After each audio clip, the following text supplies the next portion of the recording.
watching that first one? No, that first game was just a bloodbath. Like I said on the analyst desk, it's just like what, 40, 50 kills, just like 2 kills per minute. Everyone was just flinging hands at each other. So, always. Do you feel like that changes at all the way you would draft going forward, or do you still think they stick to their game plan? I think in games like that, it's just like honestly what you're comfort at. Like Kaze last game, he seemed really comfortable on the Akali, and it just seemed like, you know, on the big moments, he was just stepping up. So I'm excited to watch him this game specifically.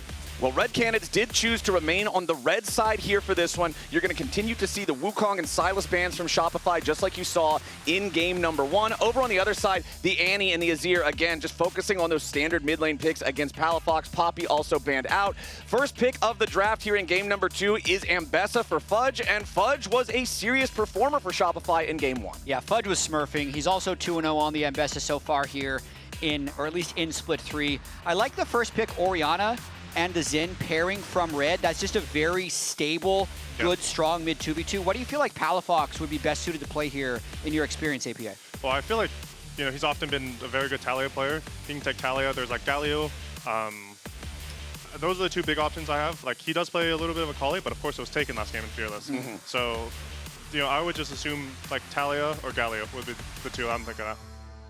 Jarvan locked in here as the second pick for Shopify. We know that this is a champion that can be pretty well comboed with either one of those choices. Palafox hovering over the Talia right now. Would not be surprised to see this at all, especially with how many plays Shopify were trying to make last game with Contractz on the Pantheon, obviously wanting to use these semi-globals to set things up, find opportunities for picks in the side lanes when somebody from Red Canids is overextended. But it looks like instead we're going to switch it over, and instead it'll be Palafox on the Ryze.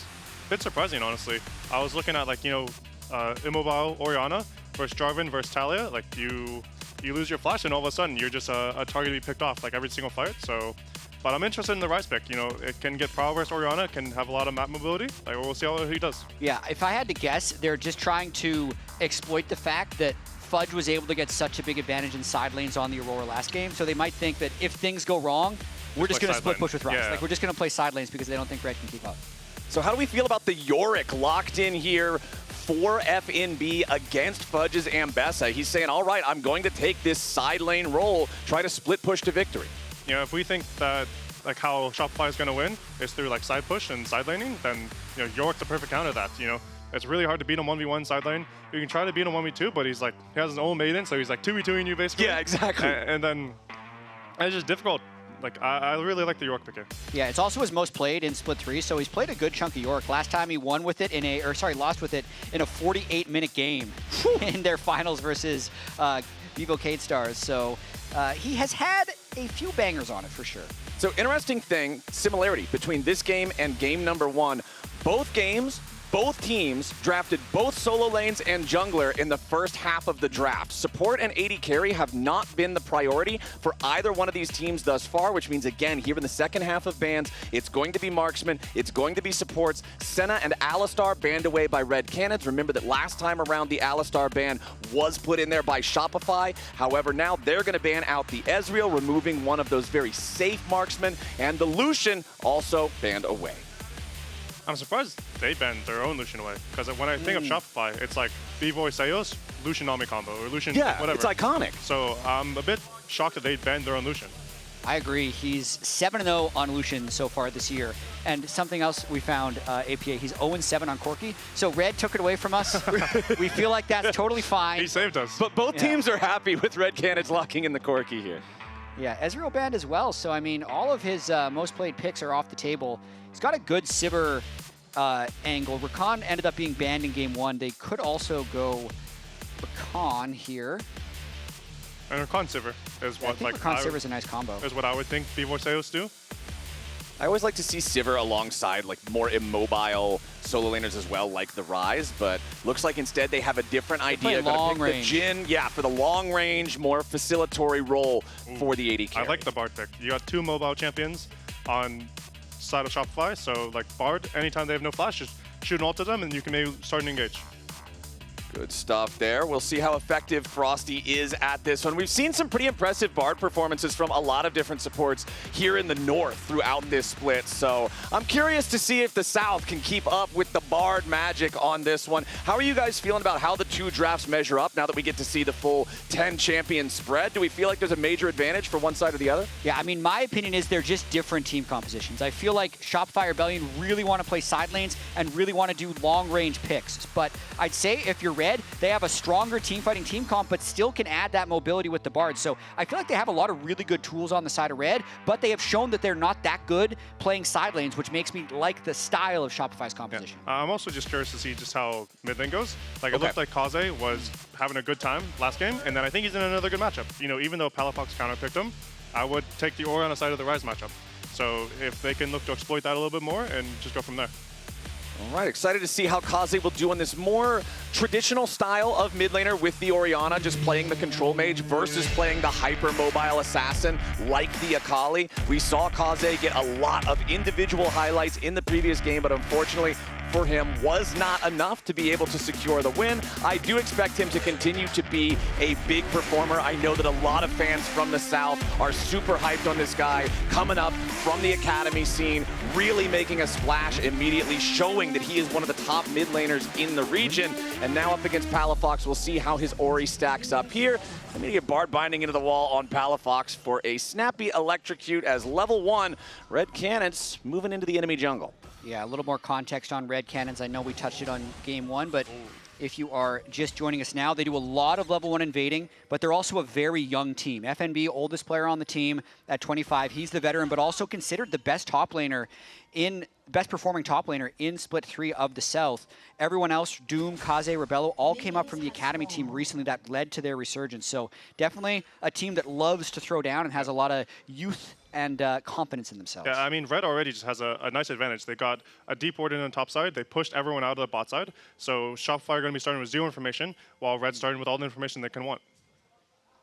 Right, keeping an eye on our junglers here. Remember that in the previous game, junglers did start on opposite sides of the map, both beginning at their red buffs, but it looks like they'll both be starting on this bottom side, pathing towards top here in this one. We'll see if that leads to any level 3, level 4 scrapping up in that top side of the map around this Ambessa Yorick head-to-head, which I think this could end up very spicy with how many kills we got to see in game number 1, with how both these champions can be an absolute terror in the side lane if they get ahead. This one could be volatile. I really think so. You already said you take the Orianna side of the Ryze matchup, APA. What sides of the other matchups do you feel like would be favored based on the champions? Well, I'm just looking at Fudge on Ambessa. I feel like Fudge's Ambessa is like similar to his Roar, is one of his best champions in my opinion recently.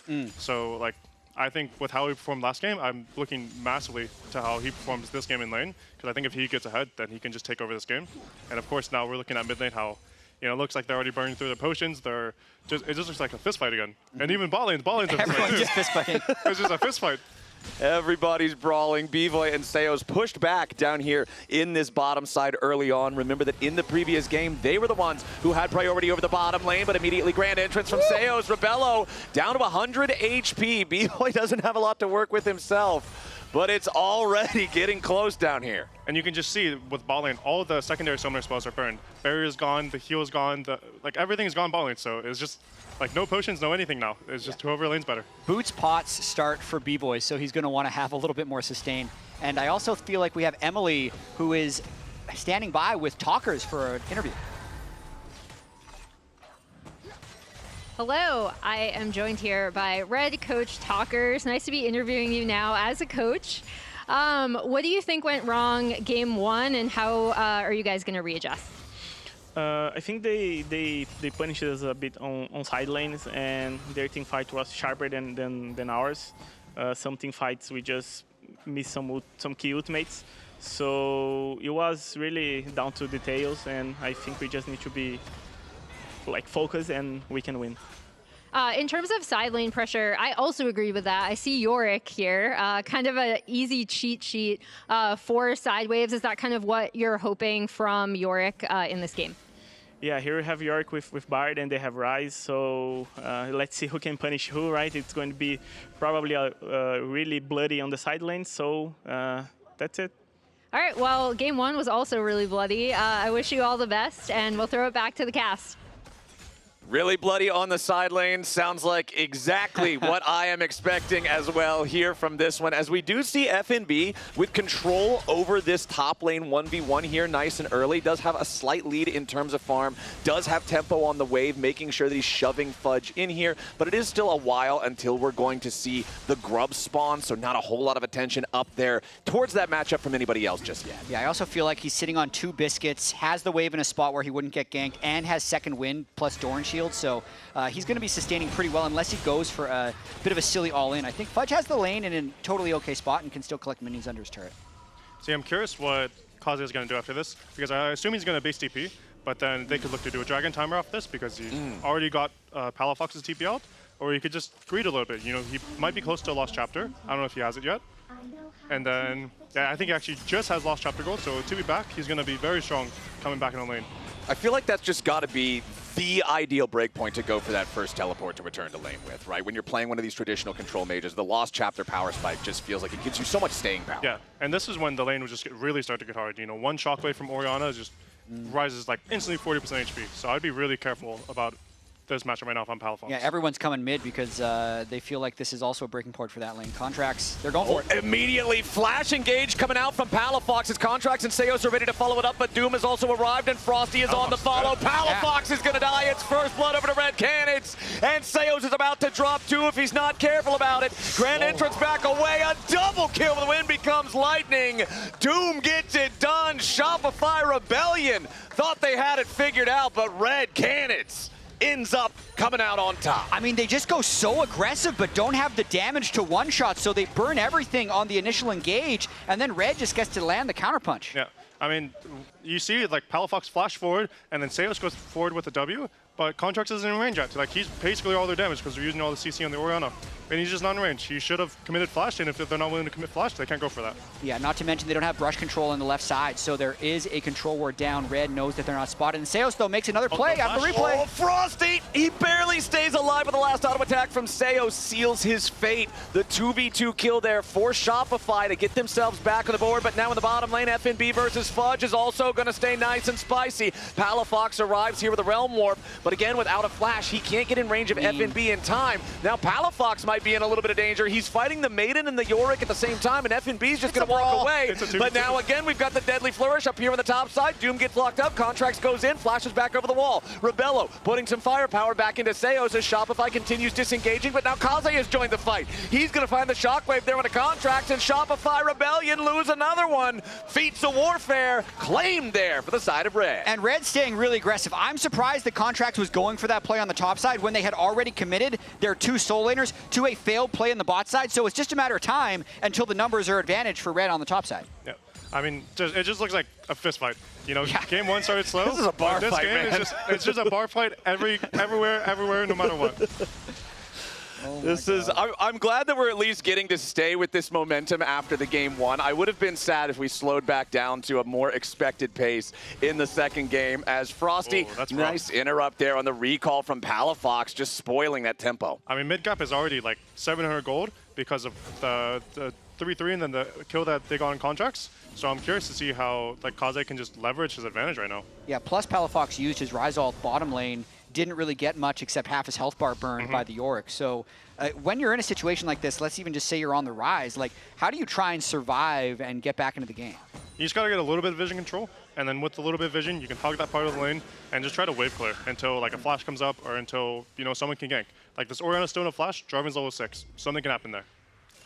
Like you can see the cooldown there for Contractz, his ultimate, about 30 seconds left until he can use that one. We do not have the early Drake take in this game that we saw in game number 1. Remember that Red Canids took that one around 6 minutes uncontested. And the Grubs are now on the map. You can see a lot of players from both sides migrating towards that area. I feel like the next team fight is going to be over these Grubs as we wait for the cooldowns to become fully ready. I feel like Red's also really strong at the moment. They haven't necessarily completed their items yet, but just the power of the Orianna right now with Shockwave up, they have all their ultimates. Yeah. So Shopify's got to pull something off in this fight, API. Yeah, and then Bard at level 6, you look at all the flashes on Shopify, every flash is down except Fudge, who's not going to be in the fight. So if this Bard hits level 6, drops an ult on one of their mobile carries, it's, you know, they're just dead.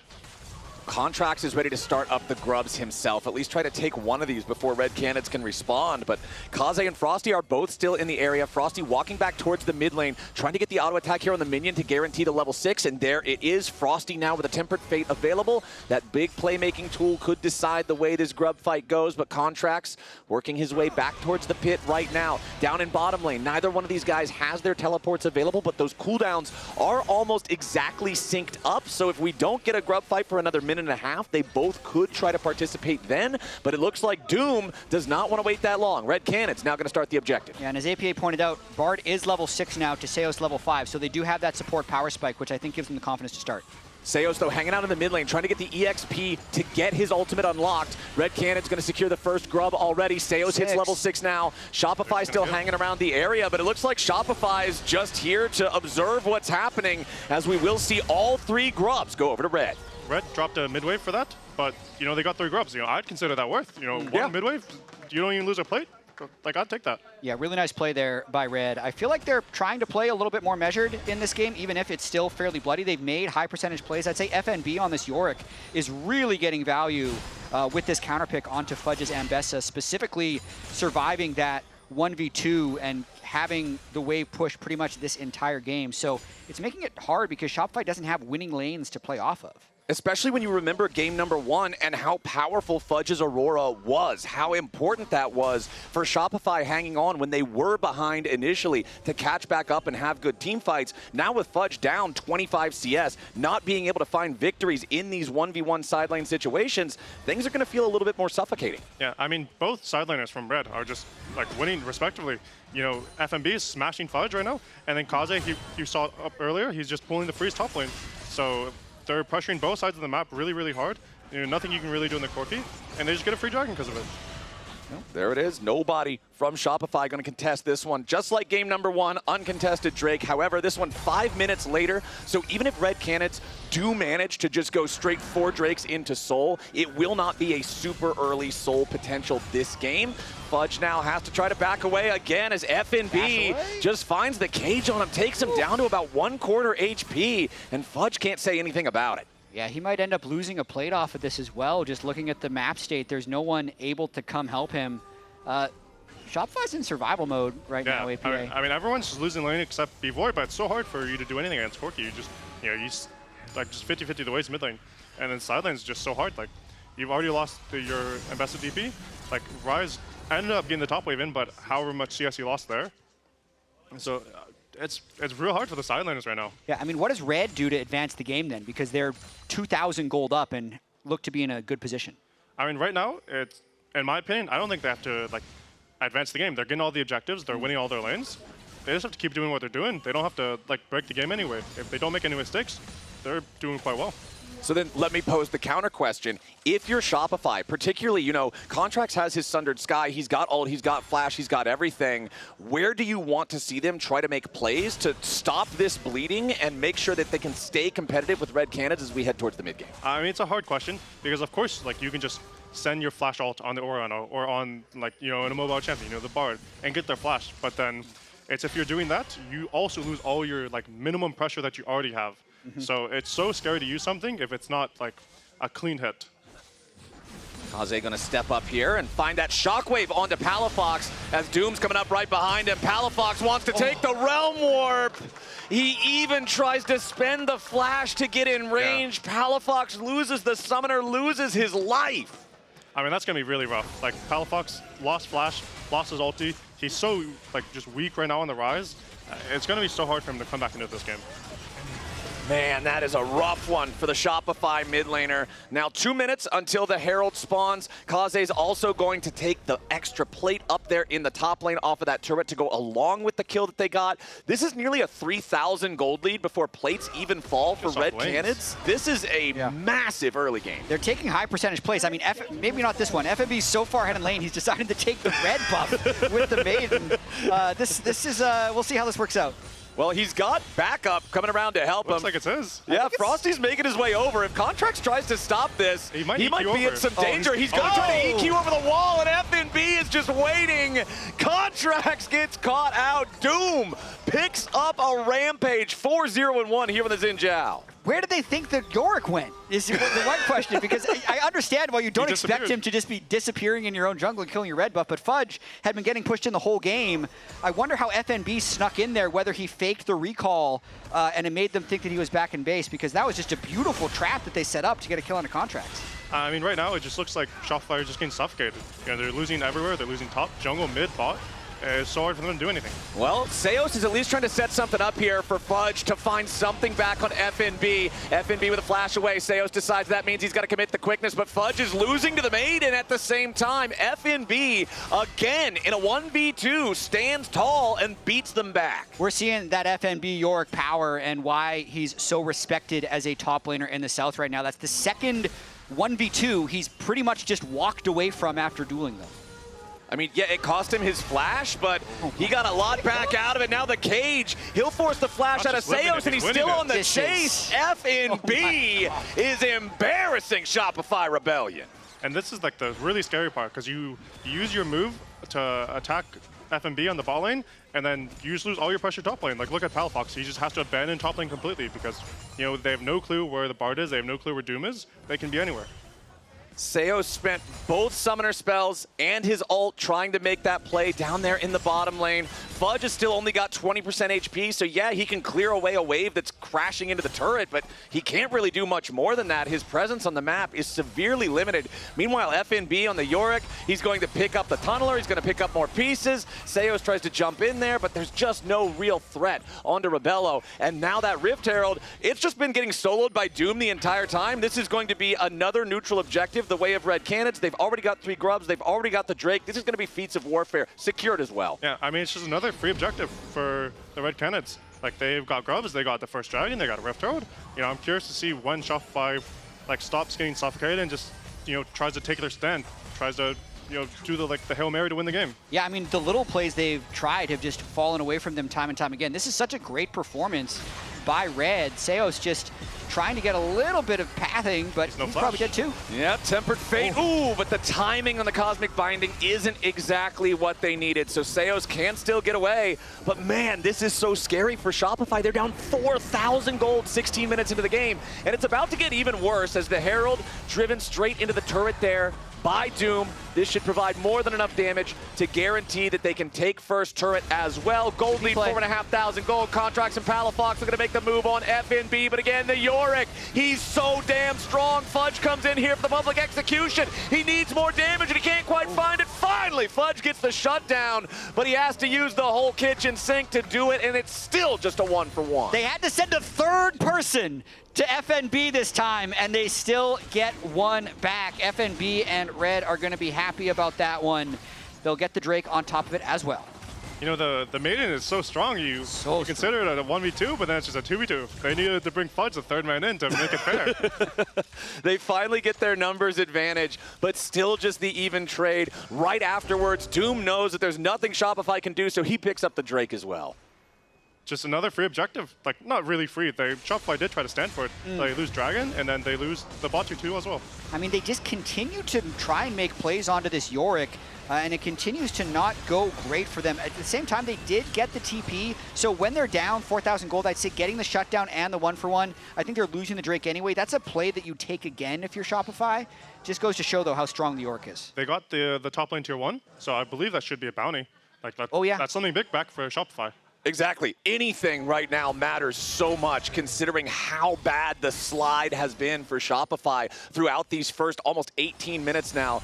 But we do have, gentlemen, the great equalizer spawning here in about 2 minutes. Otacon is going to enter the Rift, and I do want to see how this one plays out because we've had so many crazy Otacon moments throughout this split. Last game, we saw the Palafox dance with it for 2 minutes and then eventually into the fight after Shopify managed to get the team fight that they wanted. But Fudge is trying to put some pressure onto the tier 1 turret here in the bottom lane. But this thing already had so much health still standing because there just wasn't a ton of pressure early on in the game. He can't force it down just yet. Yeah, and I mean, I really feel like this is going to, as Contractz jumps into Frosty. Yep, and the Deadly Flourish hits Frosty there from Bvoy, but Frosty hadn't taken anything that would cause it to root instead of just do the slow, so he can continue walking back away. I mean, you can see it's so hard for Shopify to even just be in their jungle. Like, Contractz steps out into the ramp bush, and then he's just pushed out. He's pushed back to his Raptor. He's pushed back to his Red. It's so hard for them to just step out right now. Yeah, Red has to make a big mistake, or Shopify just has to play side lanes like wizards and somehow, you know, pretend, like basically guess where Red's going to be, because they can't even set up vision to split push in an intelligent way. They're going to take some miracles, I feel like, to get back in this one. All right, Palafox, he's the target yet again. The Shockwave forces the flash. So Orianna ulti down, however, that is a big cooldown for Palafox.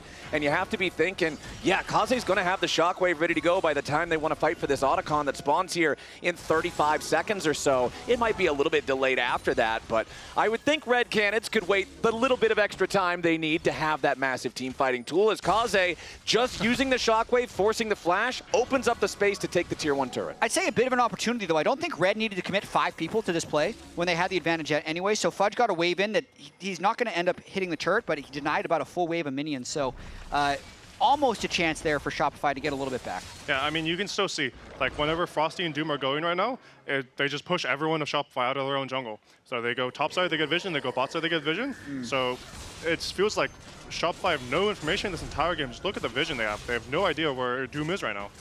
Okay, so we still have the 4,000 gold lead for Red Canids. Spear of Shojin completed as the second full item for both of the top laners, so their itemization spikes are in pretty similar spots. The jungle is dire, though. Both of them with a Sundered Sky and a Mercury Tread, but then a long sword for Contractz versus a full Black Cleaver for Doom. That is a massive power gap. I mean, look at the gold there on Doom, 8,300 gold. He actually has more gold than the Yorick, who's just been taking on 2 and 3 people the whole game, so they're bruisers and Orianna are incredibly fed.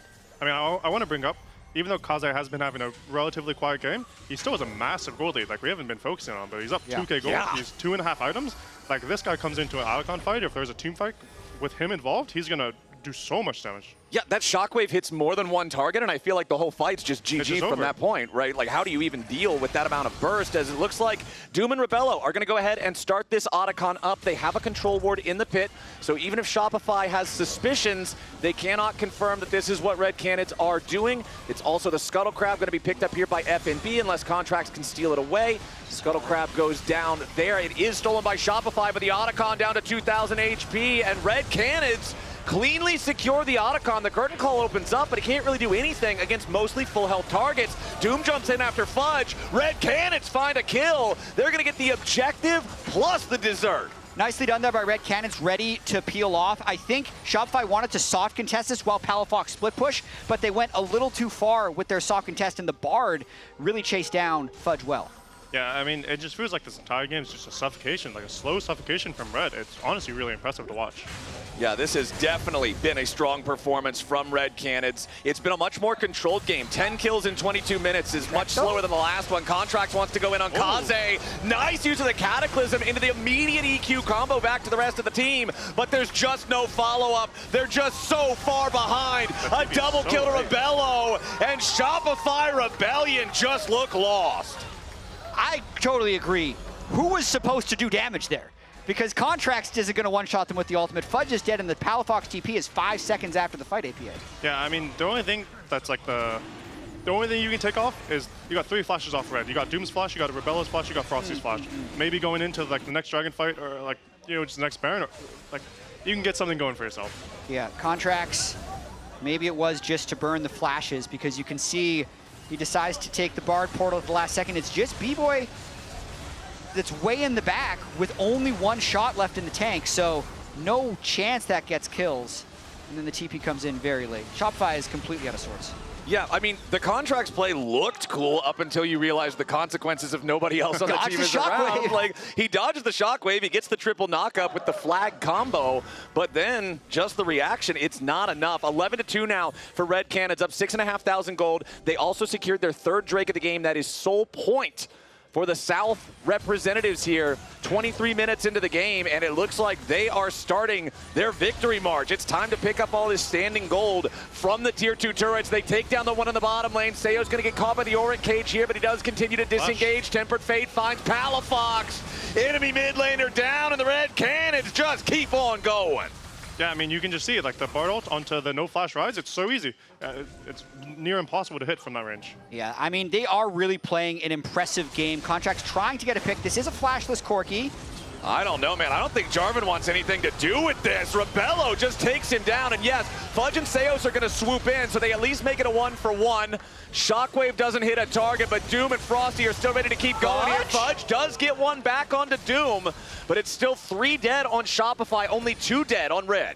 I mean, that's what Contractz does so well. He's just a ninja in the mid game. Like, even though Red has so much vision, so much information, he's just randomly in the ramp bush. Like, Rabelo had no idea he was there. They get 2 bounties.